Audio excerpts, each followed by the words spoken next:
আসসালামু আলাইকুম। আশা করি আপনারা অনেক ভালো আছেন। আজ আমি আমার খামারের একটি গাভীর শিং কেটে দেব।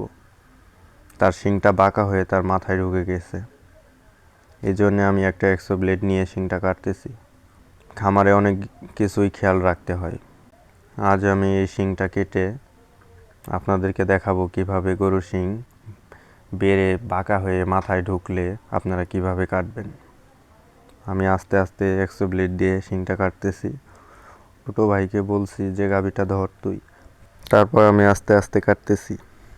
কাটতে কাটতে অনেক সময় লাগছে, মোটামুটি 15-20 মিনিটের মতো সময় লাগছে আমার এই শিংটা কাটতে।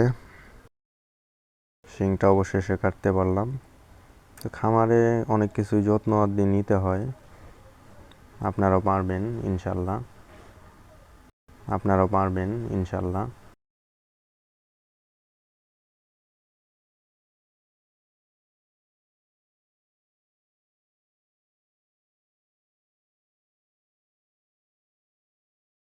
যত্ন আদি নিতে হয়।